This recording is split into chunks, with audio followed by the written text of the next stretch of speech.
Hey guys, can everyone hear me? Is everyone here?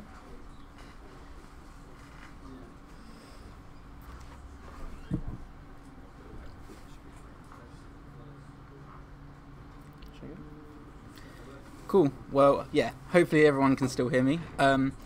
Basically, Beta has asked me if I would take over for this one, just to see how I get along, because he's not always going to be here.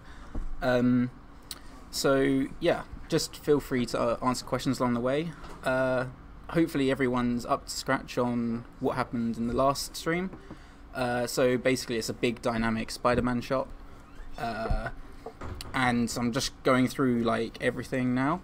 So like the keys for all the blocking, everything is finished. Well, for now at least. And we'll just go through and start adding in-betweens and breakdowns and antics, and I'll talk away through everything. Before we actually start getting into Maya, I just wanted to have a recap on where we got to, and also just to give you a little update on what I've done this morning. So Beda sat down with me the other day and was just discussing how some of the timing was working, because there was a couple of moments here and there where it just felt a bit too quick, and we wanted to read him across screen. And so it was just like adding an extra 5 or 6 frames here and there for an antic or a hold before he would start swooping around again. So I'll just play it back. And then I'll go over what we changed. Because they're very subtle things, but it makes all the difference. So it comes around. Cool. So I'll slowly break this down. One note that we thought was quite a big one, especially for the beginning, because you want to see him. So we wanted to have this extra just pause around this moment, just a tiny bit longer on this pose around here, so that we can see him swing up. So I added around 6 frames, where I just grabbed literally everything on the timeline and just pushed it across, and then scaled out the keys I had here, and just hit snap. And then, because everything was kind of set up in a way where I can do that, it kept quite smooth. Sorry guys, I'll just play that back again.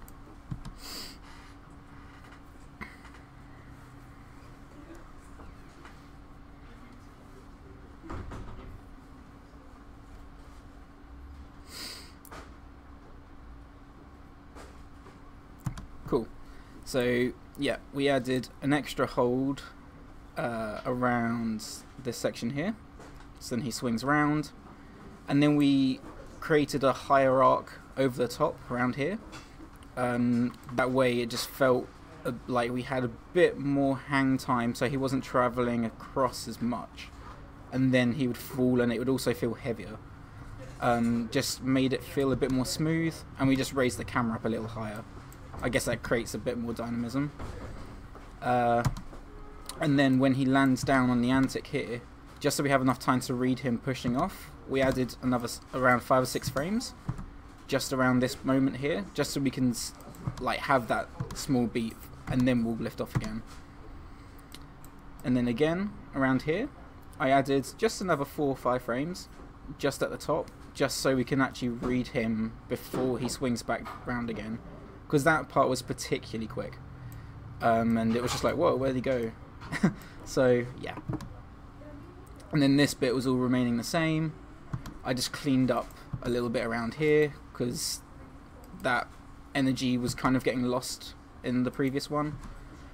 And then yeah, the rest is exactly the same as we had before. I was just making sure the poses were reading and everything.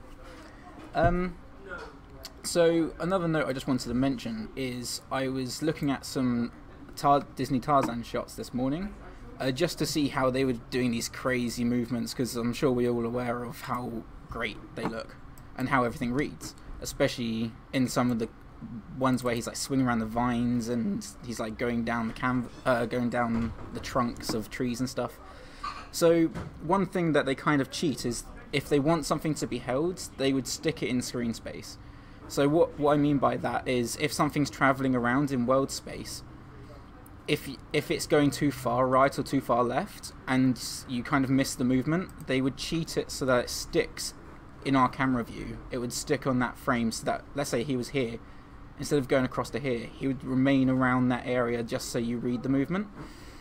And so I haven't done much cheating for this shot, but just as a way of keeping it clean, what I've done is I've just taken all the environment away and kept Spider-Man and then put a grid.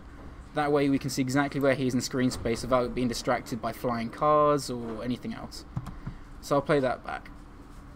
So we can just see exactly where he is. We're not having to worry about anything else, and we can track our arcs and make sure we're getting a right rhythm and that the focus is Spider-Man, because we don't want to have something that, you know, in the way of him. That's the thing we want to look at. So I'll just play that one more time. It's interesting. Yeah, I thought it's an easier way of just, you know, focusing on everything. Yeah. Because especially around this area, when we had this camera where it's flying past and it's just like, whoa, what's going on? But doing it this way, we can actually just see Spider-Man is pretty much in frame, like he's where he needs to be. So I was quite thankful that when I played this back, I was like, oh yeah, okay, it is working. It's not just me going crazy. Yeah, so I thought that was just a good thing to mention. So we can start getting into the shot now. So it was around here where we left off last time. So we did all of this section here, where he brings round, he pushes up, then you've got this held pose, and then he fires his web, catches himself, brings himself round, then like slings himself into the air, and then does this big antic. So this is where we got to. A lot of stuff is going off screen just in case people weren't here for the last session. So there is going to be quite a bit of activity going on the left side, which is just my picker and the perspective. But if you want to see more about that, you can listen to the previous live stream. So yeah, we'll just get straight into it. I've got Toy Machine open, my pick is ready. So yeah, let's just get in. So I've got this big antic pose at the moment where he's coming around, and we want to have this big breakdown where we're still sticking to the floor so that he's going to spring up. So we're going to, around the third frame, that gives me enough time to read the bigger antic. So I'm just going to Toy Machine, I'm going to hit select everything and then hit Y, which is a hotkey I have set for Toy Machine, which is -75, so it's going to have an ease out of this pose, and it's not actually working the way I'd like it to, so I'm literally just going to sculpt a new frame. So since we've got this bend going this way, it'd be quite nice to get the opposite, so I'm going to push this down and then contrast with the chest. It'd be quite nice to keep the head on target. It's going to look very pushed, but that's kind of the idea we want, because we want to have this big build-up of momentum before he comes around. So I'm just going to go into worlds, go in my perspective, and just bring these round. And if I can cheat it, I might try to break the elbows this way round. Actually works quite well. That way we're really going to feel that swing.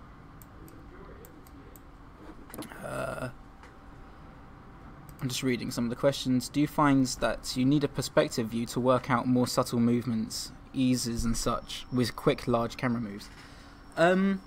Not necessarily. I try to keep everything still in camera, but I use perspective just to make sure like the poles of the knees are in the right position, make sure like his arms and legs aren't too far away from his body, because that's something that can happen with camera view sometimes.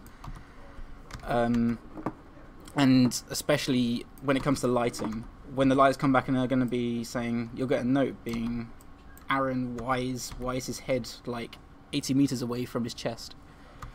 And in camera it may look right, but when they come to lighting, you're going to see some really weird stuff going on in shadows. So it's quite important that you get that right. So it's just, yeah, making sure that everything's still working in perspective.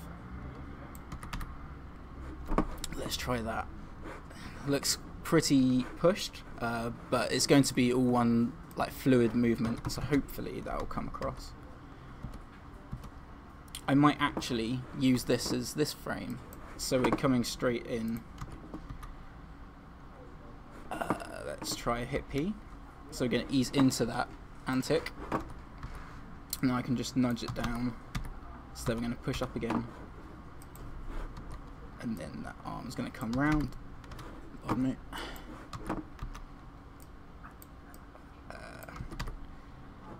And then we can push the chest.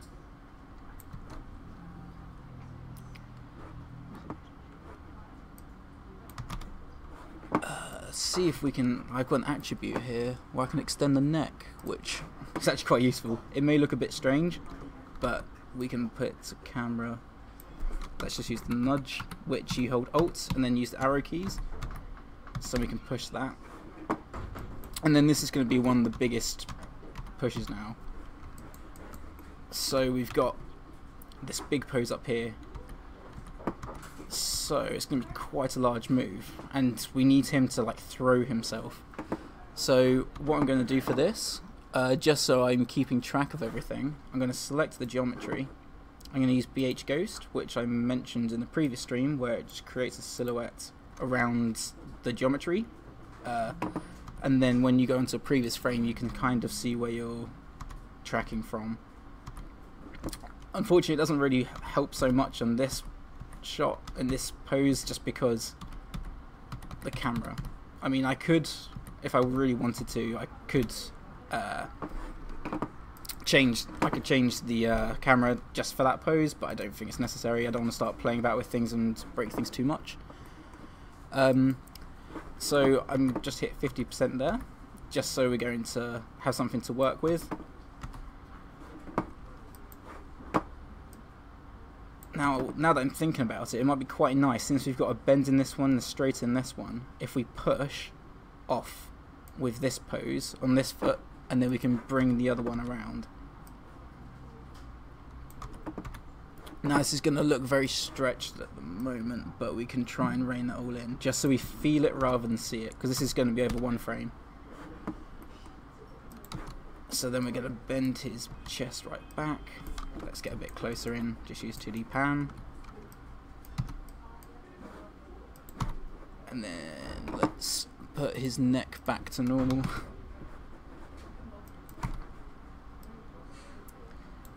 Now these kinds of breakdowns I'm kind of thinking up on the fly, so they may not necessarily work, but I mean that's something we can tweak later. We don't know until we try, right? So it'd be quite nice to get this big long volume stretch in there,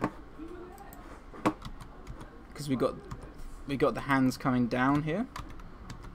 Now we want to keep them straight just for this one pose, this one frame.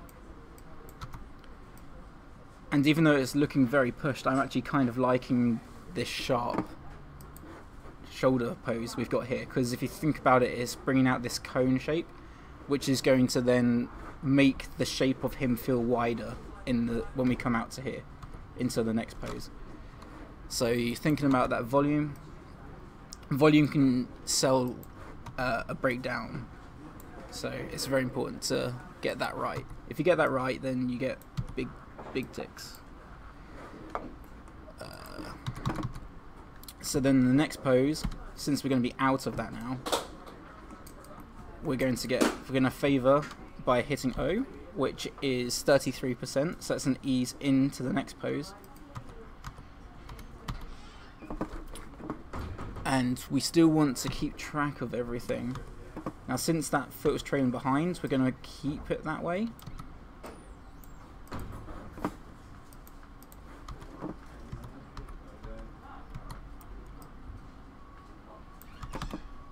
I'm just trying to track my arcs and get the eases right. And then for this frame, so it's going to favour the frame after, in the pose after, I'm just going to push his pelvis forward so that he's driving himself in that direction. And then I'm just going to nudge his head. And since we have this straight here, it might be quite nice to get this curve coming around on his hand. So we're painting that arc. So let's bring his hand, so it's going to come round like that. Now that I'm seeing it, it's only over one frame, but I'm seeing this head tuck in too much. So I'm going to bring that round. That's feeling a bit better. And again, just keep it clean, making sure all the limbs are reading. If you guys have any questions, do feel free to ask. If not, I'm guessing that's just a good sign that I'm doing things okay. So I think, for the time being, we don't need to add another frame. I'll do that later on. We've got everything's reading there. So again, we're going to go to the frame in between, and we're going to ease out of this one. I'm trying to think now in my head whether I wanted to ease into the next pose or ease out of this one. I'm thinking it's probably better to come straight out of it, because this is kind of his driving forward. And this is the pose we want to read, really. This is our key pose. This is kind of a second breakdown. This is our main breakdown, and this is a breakdown into that one. It gets a little complex, but it's because we've got so many mechanics working at once.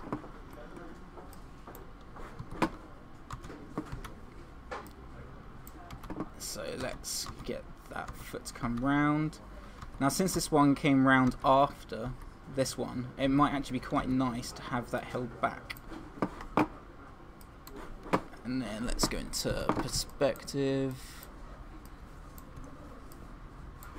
and make sure that knee's coming around okay.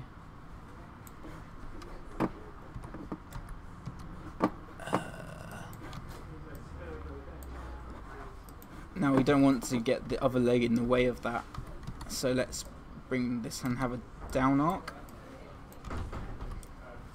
so that this is going to come around. That's going to be quite nice that we're having this crossover. So we're going to have this leg come round, and then this one's going to take over, so you're breaking up that timing. So we had literally just one pose where the legs were at the same position, and now we're breaking that up, and it just adds that extra bit of texture and makes it feel more organic. And again, since we had that chest going back, we're going to keep that momentum just so he's still driving himself before he settles in. And his hands are going to remain there. So let's bring those back again. So I'm going to hit U, or Y actually. Y works better in this position. And we're going to keep his hands there. I know we don't read it on this camera move, but that's where they were the last time we saw them. So we don't want to change the position and be like, oh, why is his hands there now? And then that gives us an extra thing to soften into when we come around here.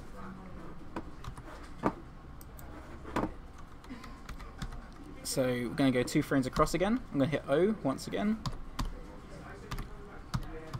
That way we're hitting 33%, so we're still easing in, but not too tight, because we still want to keep it quite loose, because he is free falling in midair. And this is when we can start to bring this leg back around. So you see now we're getting that quite interesting texture where this leg is still coming around, catching up with this one. That one's come back over, but this one's staying, and then that's going to come back around again. So we're getting some really interesting timing going on there. And then most of it is actually kind of doing what we want it to already. I quite like that we're now getting this contrast in the chest, where this is still kind of going back, but now the head's pushing forward. So that's working quite nicely. So if I just flick through those frames, you can see what we've done so far. Let's just, if you hit bust stall, that will get rid of your silhouettes on BH Ghost. So now because BH Ghost slows your computer down quite a bit.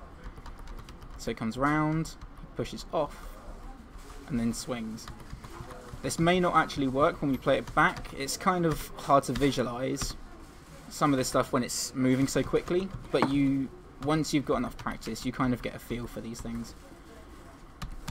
And we're still going to hang here, but now we're going to come out of this pose and go into the next one.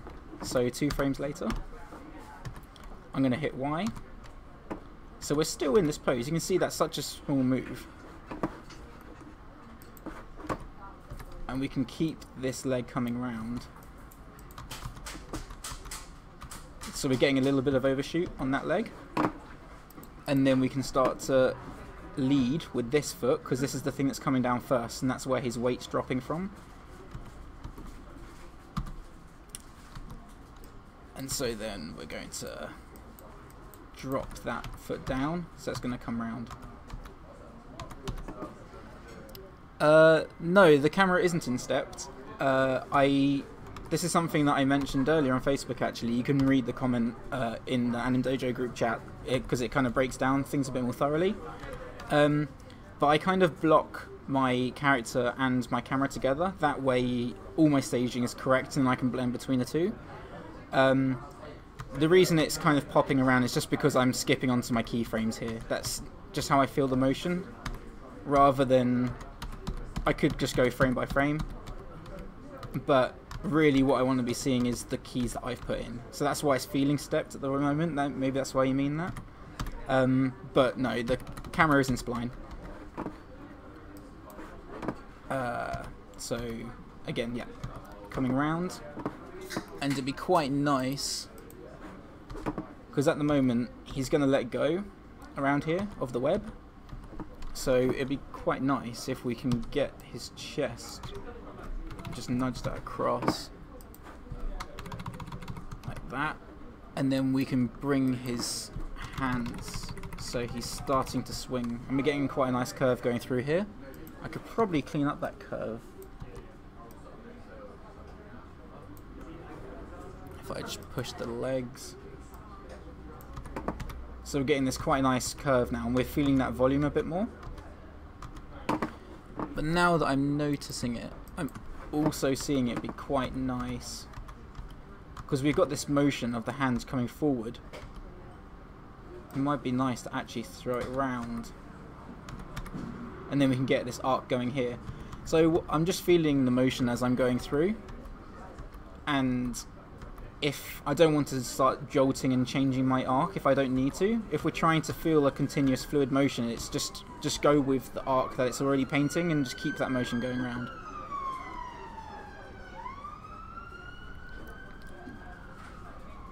No, sorry, I just realised what you said.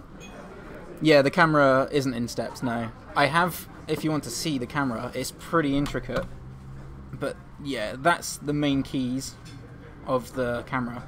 So it's still pretty intricate, but again, I'm kind of, these were my key frames for like my blocking, just so I'm tracking everything and making sure that he leads the camera rather than the camera leading him. That way you feel the energy, and it's like we're following Spider-Man, not he's following us. Because that kind of takes away the, like, you know, the cinematic feel of everything. So again, 2 frames later. Now I'm going to start hitting I, which is 50% on Tween Machine. That way we're coming out of it in a like linear motion. And just so we read the hand now letting go of the web, it'd be quite nice for this one just to remain stuck for 1 second, so that we're letting go separately. And then if I hit O on this hand, so we're now easing into this pose with the hand coming around, we may start to feel that hand let go. I can always just add an extra release. These are things that are probably going to be so fast in motion that you won't even notice, but you know, these attention to details is what we're here to do. And at the end of the day, you want to be feeling it rather than seeing it. So, gonna bring that leg round, and I'm not liking this leg now. It's starting to feel a little ugly. So, I'm just gonna make sure that that knee's coming round now, so that we're getting into this straight. And we might, it shouldn't matter so much if we snap straight into it. And we can always, if we wanted to, just bring this knee around. So now we're starting to ease into that. You'll probably feel that slight curve coming around. And once it's on ones, because some of this stuff is going to be splined and other bits going to be stepped, that's just the style of the project I'm going with. It's quite an interesting style. It's something I've never done before, so that's why it's kind of also a challenge for me, is to try something new. So he's coming round. Now this is going to be quite tricky because now we've got this pole in the way. I mean, I can always hide it actually. Let's just hide the environment. There we go, we can actually see what we're doing now. So again, this is going to be quite a fluid motion. The only thing that we need to read in this particular moment is him firing the web, so that he's going to swing round. So this is like an extra beat, just for him to fire the web to swing. Just got a question. Hey Arran, I didn't see do the playback of animation and see how it looks. Just do you just skip between frames and get the idea of the animation from that? So I don't tend to use playback in Maya itself, just because there's, especially in a shot like this, so it's going to be quite heavy, there's going to be quite a lot of frame drops, so I would usually play blast my shots once I got to a certain point. Depends on, like, more acting stuff, I would do a lot more play blasting just at different points in the shot, just because there's a lot more like subtle details, whereas things like this I'm quite confident in doing mechanics, so I kind of already know how it looks. You get to that point where you kind of understand how it's going to look, so you don't need to play it back. That just comes with practice. I would get to a point where I would play blast something like this, and then I'll actually notice, oh, maybe that's not looking right. But just for your guys' sake, I feel it's more educational to just get to actually see me animating rather than just me sitting here play blasting all the time. So in this moment, we want to see him shoot a web. So it might actually be quite nice if we have his hand bend here, and then I can drop his shoulder down, and then let's clench his fist. Okay, just need to get into the picker. Let's reset his hand. I'm gonna save this before something bad happens. Yeah, it just saved. Let's just zero out his hands. I think yeah, there we go. Let's just clench his fist. So this is like our antic to fire the web. And then I'm just going to check everything else is working. Yeah, that's fine. I'm just going to lead this foot down so that we're feeling that volume. So we're going to push that leg. So now it's starting to catch. So you start to feel that weight. So we're forcing him down now. And then he's going to start catching. Can you feel that volume? So there's that slight bend in the knee. So it's like, okay, so he's starting to slow into his movement now. And then I'm going to bring this hand round and shoot that one up. And just make sure, this is me being picky now, but I'm just going to try and make that pinky a little clearer so that we can see his hand shooting that web. So you got your iconic Spider-Man shooting web pose. And then I'm just going to nudge his shoulder up just so we feel that stretch. How often do I play blast, or does it depend on the shot? It does depend on the shot, to be honest. It depends. For me, it's more like if there's subtle movements, if I'm adding texture, then those things are very particular to the shot and the movement you're doing. And so you just want to make sure everything's working. But with stuff like this, as I say, I'm quite confident in this sort of animation, so I don't play blast as often. What are the moments you plan to spline? I'm curious what effects it comes out of combining steps and spline together. So, just with my workflow, I don't like the idea of spline. So if I can avoid it at all costs, then I will. So working on 2s is still quite high maintenance, but it's enough for me to still add what I need to, and then I'll let the spline do the rest. So I'll literally just work everything onto 2s, like we've got here, like 2s, 3s, 1s, and then I'll just hit auto tangent. And for the most part, the motion should be done for me because there's very little room for it to fill. And if there is a weird artifact where some twisting or some like gimbal lock for whatever reason, I'll just clean that up in that frame. Because all the other frames should be done because everything's keyed. And so yeah, it should already work. So now this hand's coming round. I'm going to stretch this hand as well. So now we're going to bring that contact together. So I just hit 50% again, guys. And now we can see that leg is starting to pop into place, and I'm not liking that so much. So I'm just going to bring this leg here, and then bring that knee down. So then that foot should ease round a bit more.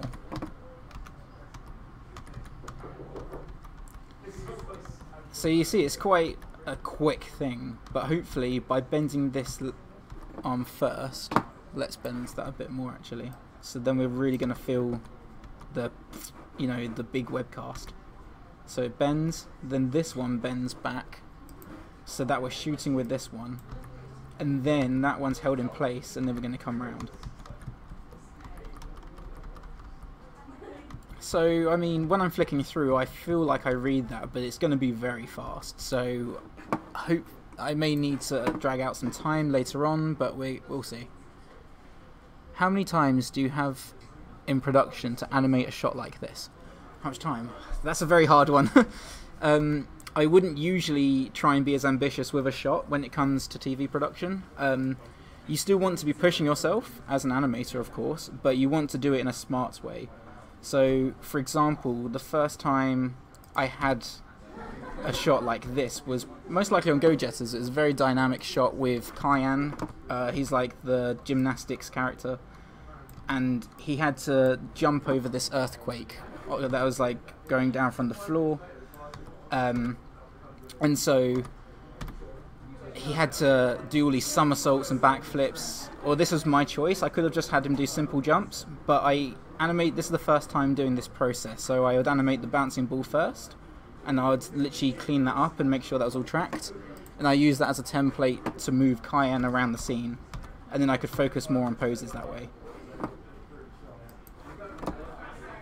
So in terms of having time for a shot like that, I wasn't allocated any more time for that Kyan shot.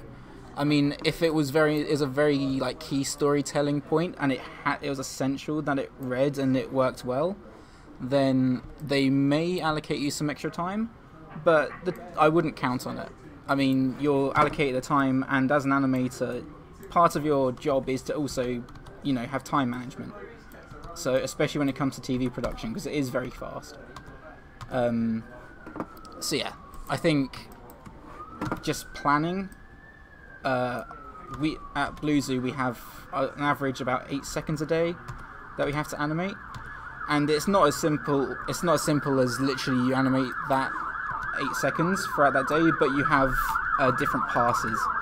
So you'd have to get your blocking done quite quickly in a shot like this to continue. So it's just don't go as ambitious as something like this. It would be a matter of keep it fairly pose to pose, make sure they read, make them clean. Make sure you've got a nice little breakdown in between, and just make sure your arcs are tracking, and I mean, you can still get some great animation out that way. So now we're favouring this big antic pose, and it'd be quite nice for his hips to swing around in this part here, so that we're favouring the antic. So I'm trying to push this leg round so that way one's catching up with the other. I think that's working okay.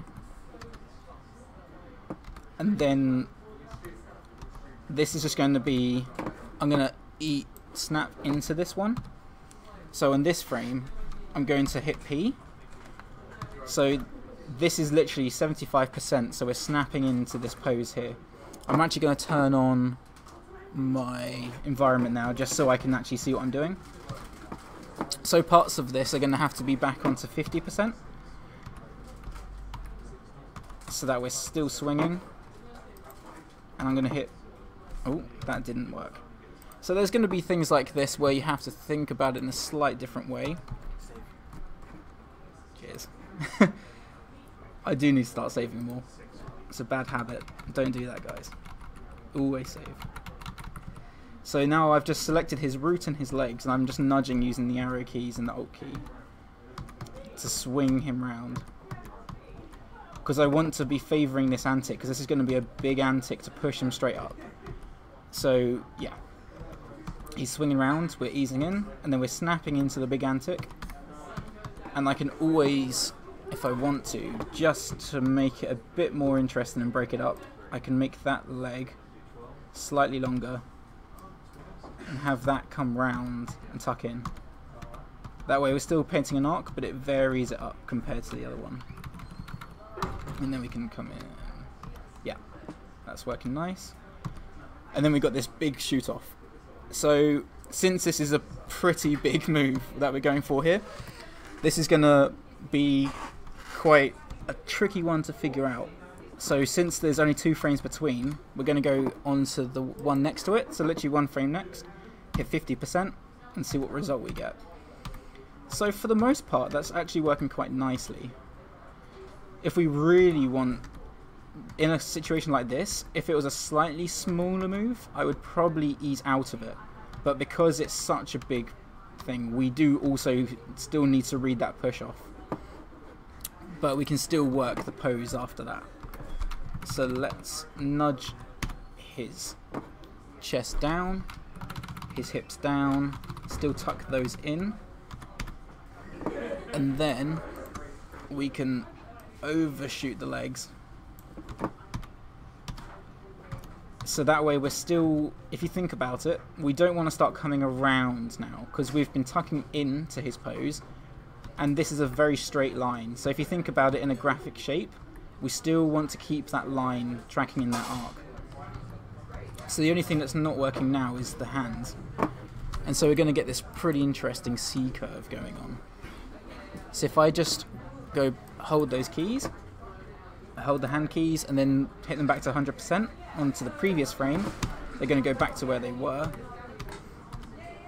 And then we can bring the hands round. So let's get in on this.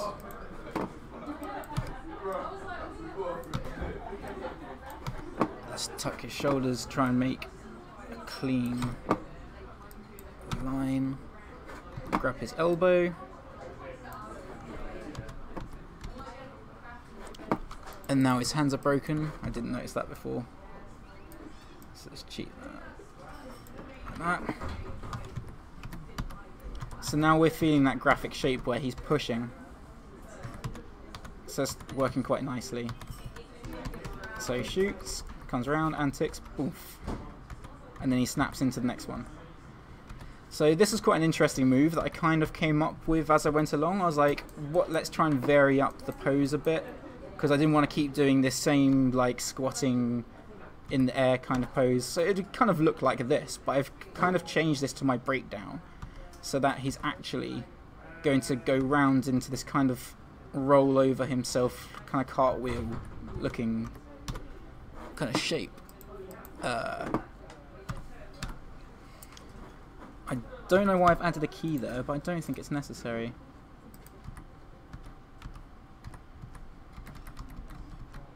Yeah, I think there was an unnecessary key there. So, since this is our push pose, we don't want to stick into this too much, because this is just a way of lifting him off. So we're going to hit 50% here, and we're now going to ease out of it. It might actually, I'm going to hit U, because now looking at it, that was a bit too big of a move. We still want to have a shape to come from. So, just so he's following, I'm going to have his chest. I'm going to nudge it down. And then again, put his head down.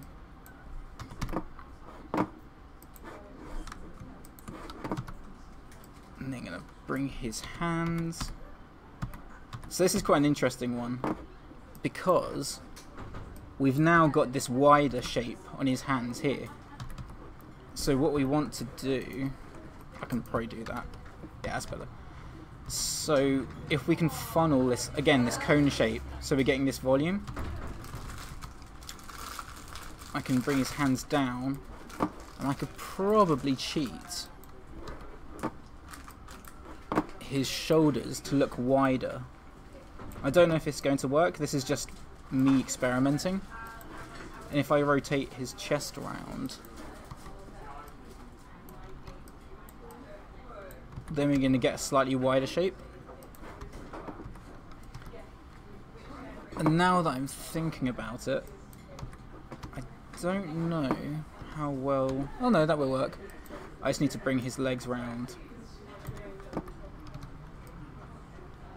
And I think they're going a bit weird in space now. So this is an example of where I'd use perspective, because the legs were they were further back in space.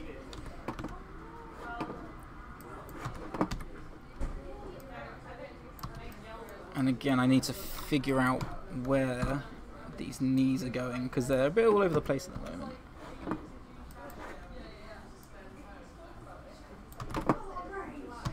So you can see we're getting some pretty abstract shapes going on now. But in motion, this is going to feel quite nice. Because if you think about it, this is all one continuous motion where it's each pose is kind of its own breakdown. And that's why I was really happy with this rig as well, just because it's, you know, you can see these kinds of shapes you're getting, and you're still getting these nice lines, you're getting the straights and curves that you would get in a peel.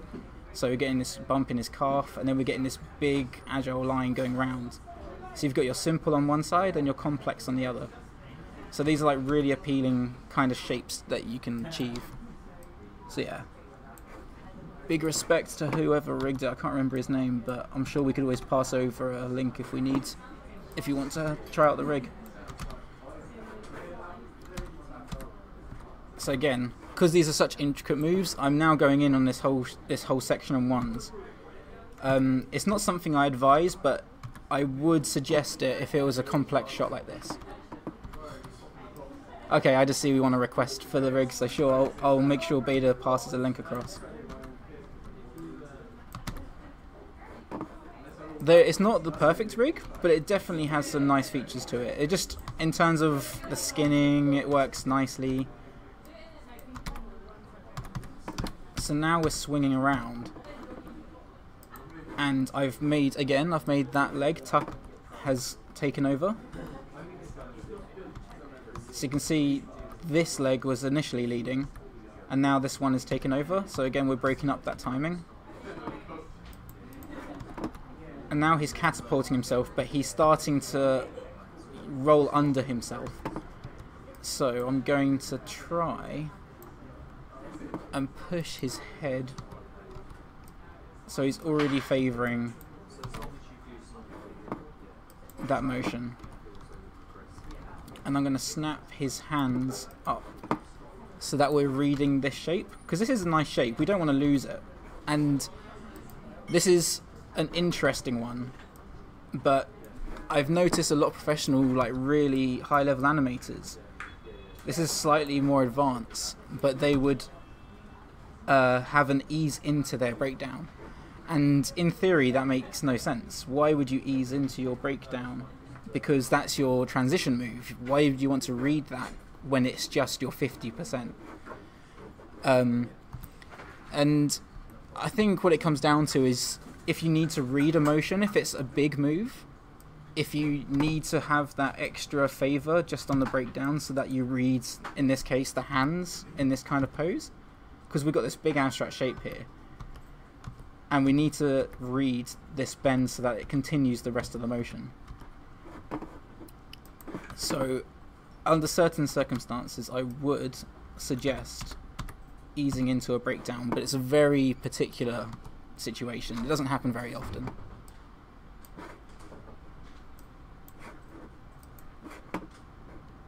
Yeah, it's true. Getting 3 rigs is always a challenge. Cool. So we start. That's feeling quite nice now. I'm inclined to actually bend this leg. That way, we're just reading this bend a bit better. And then as contrast, I can always stretch this leg a bit more. Cool. We'll see how that looks later. I will do a play blast at the end, guys, don't worry. You are going to see this thing in final motion.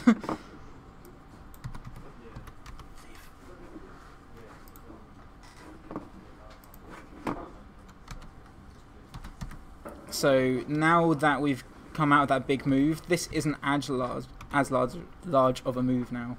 So I'm going to go into a 2 instead of a 1. So now we're starting to get slightly less intricate. So now we've got quite a big move going on here. In the sense that he's come from a tuck under and now he's upside down. So this is where it's still going to take quite a bit of maintenance, just to make sure we're reading the shapes. And since this is our key pose, I'm going to favour into that one just by bringing the chest down and around. That way we're reading that shape there. But as a contrast to that, we can always overlap the head slightly, just so that comes around.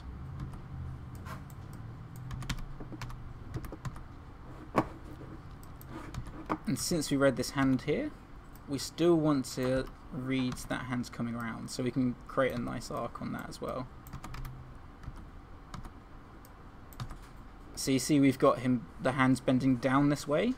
We can contrast that now by bringing the hand the opposite way, so that we're feeling that drag.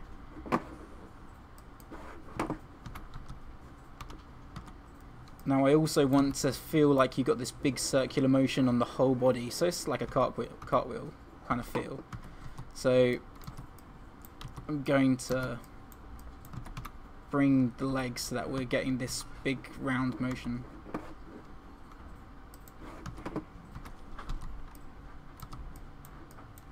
I think the knees are going a bit strange there. Yeah.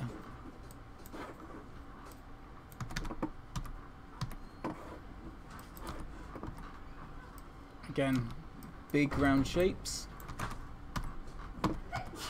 So it's swinging around now. This may be, I'm getting the impression I might need to actually bend these legs in. Yeah, that's feeling better. So we've got this big wide shape, getting narrow, more narrow, then we're bringing back round again. And this is where we're going to have a slightly more held pose where he's just going around.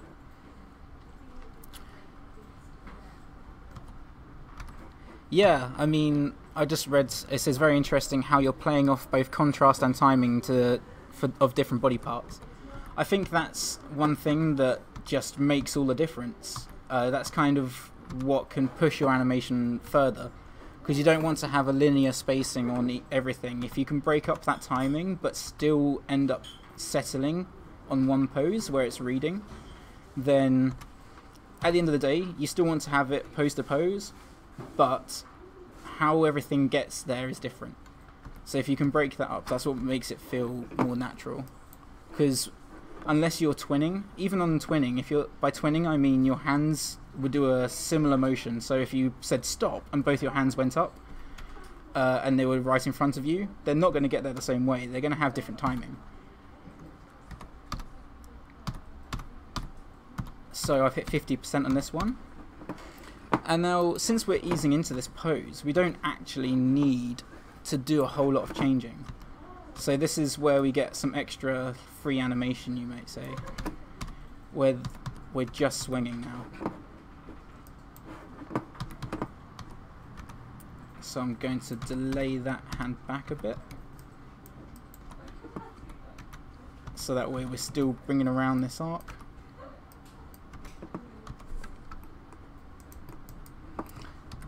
And then I'm going to hit another 2 frames in, hit 50%. And now we're starting to make contact with this pole. Now, I kind of want us to be able to read that he's going to touch the pole, like he has an intention before he actually touches it. So for this pose, I'm actually going to hit O, which is a slight difference, only slight, but it's going to be enough now that we've read his looking at the pole. So I might actually here, now he's starting to read it. So you can see his head's changed, and now he's saying, oh, okay, I can touch this now.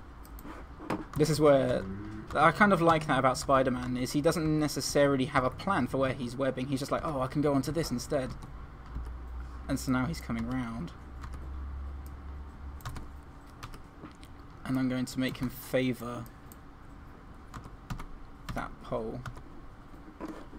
And we can still track the arc in a fluid motion. Oh, don't know what happened there. I'm going to save just in case.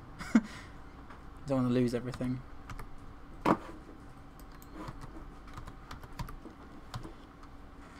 Again, get a nice big shape going round.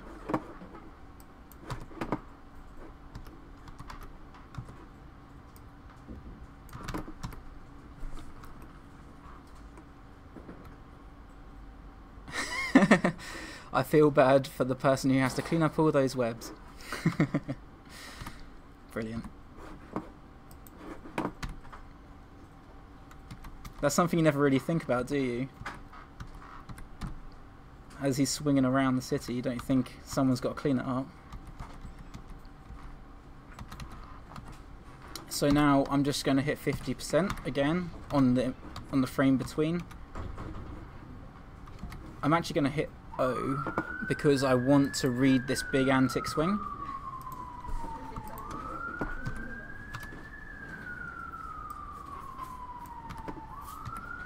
And he's going to slide around. I think that'll be okay. I'm actually going to leave it there, guys, so we can wrap up and you can ask any last questions. I'll do a quick play blast of this and we'll see where we've got to. I was hoping to actually, by the end of this session, get to where he swings and ends here. But I mean, we can always continue that next session. I was also hoping to start filling this out more in my own time, so that way you guys get to see some more interesting stuff later in the shot.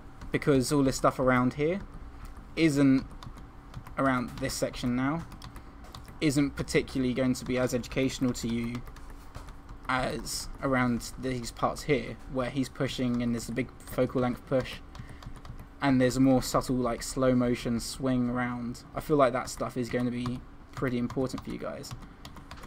And there's just a bit more variant in timing, whereas this is all quite linear here. So I'll do that stuff just in the mornings until possibly, I'm guessing next Friday I'll do another session, but that's to be confirmed. I have to check with Beta. And then like, yeah, we can continue this knock and swing around stuff. Yeah, let's just do a quick play blast of that.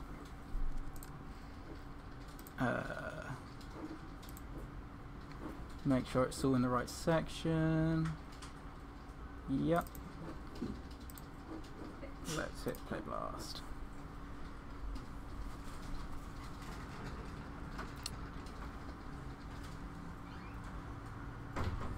Yeah, if there's anything that you guys are really unclear about, then please do let me know and I'll do my best to try and explain.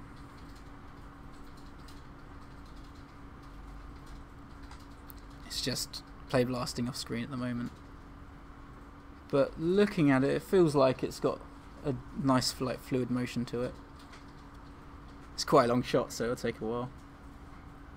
But it's definitely worth waiting for.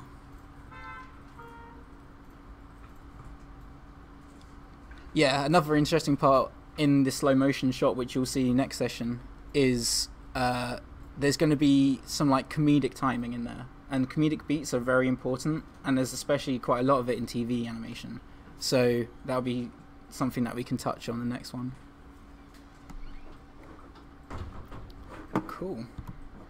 I'm just going to play it back in VLC just so we don't get any frame drops, otherwise we're going to miss half the keys that I put in this session.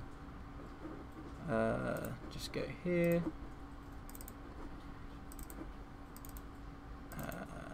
Where are we? Play blasts. Cool, let's see what we've got.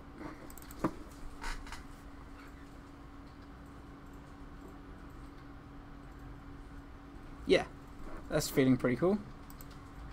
So I'll just flick through a few times.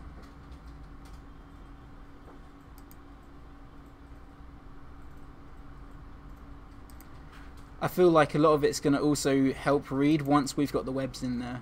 They're also still going to be very quick, but it's going to be that extra like reason to read what's happening. Because at the moment it's just like, oh, where's all this energy coming from? And that was something that I actually touched on with Beta, because he was like, oh, I don't understand how he gets from this part to this part. And then I did a quick draw over, just on Sync Sketch with just white lines to say where the webs are going to be. And he's like, oh, okay, I understand the momentum now. So we just have to take that stuff for granted for the time being. But yeah, that's it, guys. Hope you guys learnt something, and yeah, definitely come to the next session.